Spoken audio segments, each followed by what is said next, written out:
All right, let's jump right into this explainer. I want you to imagine a world where you stand on the inside of a hollow planet. Picture this.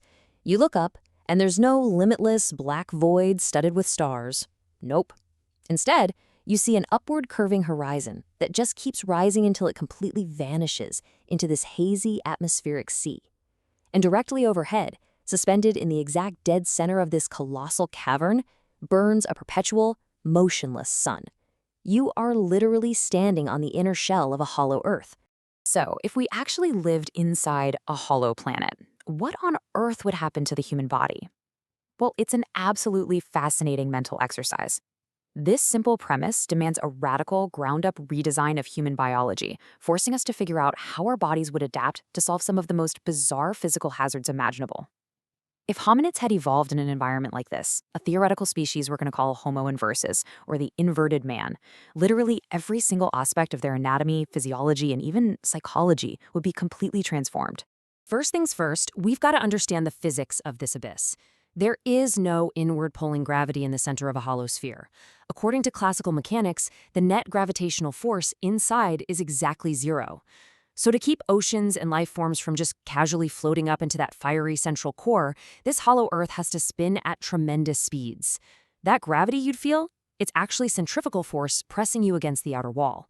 And unlike our constant cozy 9.8 meters per second squared here on Earth, this centrifugal force varies wildly depending on whether you're standing near the equator or the poles. Section 1. Redesigning the human head and surviving the zenith sun. Since that central sun never, ever sets and burns endlessly at the exact center of the sky, the human head requires a complete architectural overhaul just to survive the glare. To block all that constant ultraviolet radiation, the brow ridge hyperdevelops into a thick, biological bony visor. And beneath that visor, normal round pupils are completely useless because there's simply no darkness. Instead, Homo inversus evolves horizontal, rectangular pupils. Yeah, very much like goats or sheep here on Earth.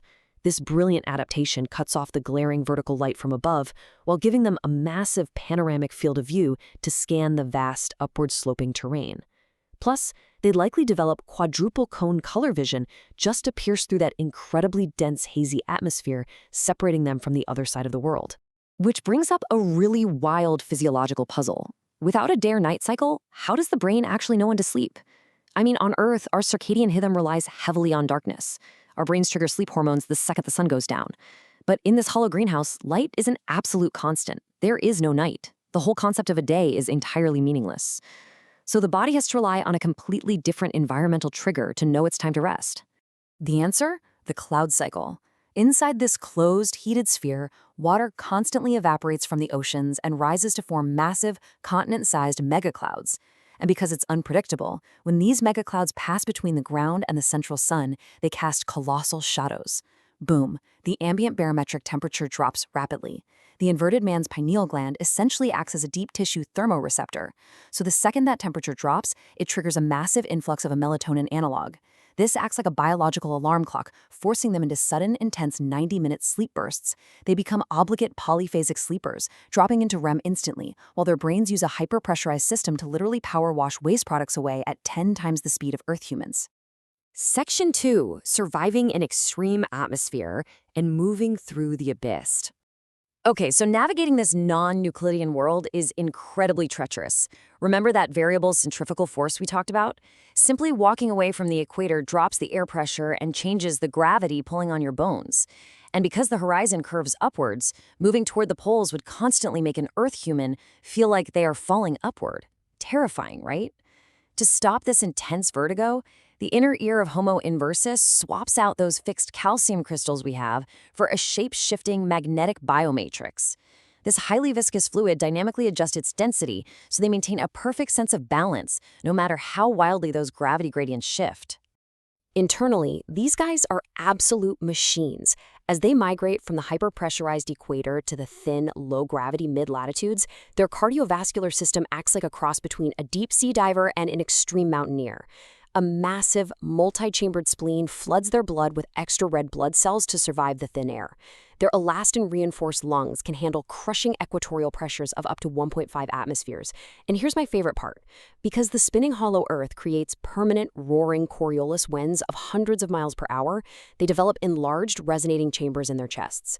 Much like elephants or whales, they communicate over massive distances using low-frequency acoustic infrasound that cuts right through those howling atmospheric vortexes. Moving right along to Section 3, digestion and development during the endless spring. Inside this ultimate greenhouse, heated by an internal core, there's no axial tilt relative to a distant sun. That means no seasons, no winter, and absolutely no famine. Instead, there is only a continuous, hyper-aggressive arms race of toxic, irradiated plant life. And without the famine of winter, the genetic need to store fat vanishes completely. Homo inversus has 0% body fat. None. They are a species of hyper-athletes with incredibly fast metabolisms. And to process all those intensely toxic, heavily armored plants, their livers are 50% larger than ours, basically acting as industrial-grade chemical refineries. Now, running that kind of massive internal engine constantly burns calories, and doing it in a sweltering hothouse makes thermal regulation absolutely critical. To dump all that immense metabolic heat, they become supreme sweaters, boasting twice the density of sweat glands that we have. To avoid dying of dehydration from all that sweating, they excrete a thick uric acid paste instead of liquid urine. Gotta save that water. Visually, they are completely hairless, with an iridescent chameleon-like sheen to their skin. These microscopic structures, called iridophores, act as a biological thermal blanket, physically reflecting the harsh infrared radiation of the zenith sun right back up into the sky. But wait, all of this extreme biology brings up a really critical question for the survival of the species. How does a gestating infant survive extreme pressure and gravity shifts? Think about it. Pregnancy introduces a mechanical nightmare in variable gravity. If a pregnant female travels from a heavy 1G environment to a light 0.3G environment, the sudden shift in organ weight and fluid dynamics could be absolutely catastrophic for traditional human fetal development. Enter convergent evolution. Homo inversus entirely shifts away from long, heavy internal gestations and acts much more like a marsupial. They give birth to highly underdeveloped young after just a few months. The infant then uses strong forelimbs to crawl into a pressurized, environmentally sealed abdominal pouch. This is literally a biomechanical incubator. It protects the child from fluctuating gravity, blinding radiation, and those howling winds we talked about, actively modulating atmospheric pressure so the infant's lungs can develop safely. This incredible adaptation gives the mother total mobility to hunt and migrate without the severe encumbrance of a massive third trimester abdomen. Absolutely brilliant. Which leads us to Section 4, the 3 new human species and the Great Fracture. You see, because the physical gradients between the equator and the poles are so violently extreme, a single, unified human species simply cannot endure across the whole interior. Homo inversus inevitably fractures into 3 totally isolated groups. Anchored right at the rotational equator, we find the equatorial titans. Standing in that crushing 1G gravity and sweltering heat, they're incredibly dense. We're talking immense barrel chests, thick pillar-like legs, and deep, iridescent, coal-black skin. They're thoroughly grounded, building massive stone structures right in the middle of a hyperoxic jungle. But as you travel north or south along that inner curve, the gravity drops and the air thins out. And here we meet the mid-latitude striders. Freed from the crushing weight of the equator, their bodies elongate. They grow to 8 or 9 feet tall with these spindly, multi-jointed limbs. Because of the lower 0.5G gravity, they can literally leap across the upward-sloping terrain, like Apollo astronauts bounding on the moon, breathing through massive sail-like ribs to capture the much thinner oxygen. And then, the poles. At the extreme absolute poles where centrifugal force hits nearly zero, the dense air is totally gone. It's just a freezing vacuum. Here, life is barely recognizable. The ethereal polar drifters exist in perpetual microgravity. They've lost their leg strength entirely, evolving prehensile feet and wide flaps of bat-like skin stretching from their wrists all the way to their ankles. Utilizing the violent thermal updrafts rising from the inner sun, they just glide effortlessly through the zero-G void, using massive ears to navigate that freezing, near-vacuum environment. This whole setup guarantees these 3 offshoots are completely, totally isolated from one another. The sheer biological differences mean they could never intermingle. If an equatorial titan tried migrating to the poles, they'd suffer explosive decompression and crippling vertigo. Game over. Conversely, if a polar drifter was somehow brought down to the equator, they would literally be crushed to death by their own body weight under that 1G centrifugal force, their fragile lungs collapsing under the heavy air.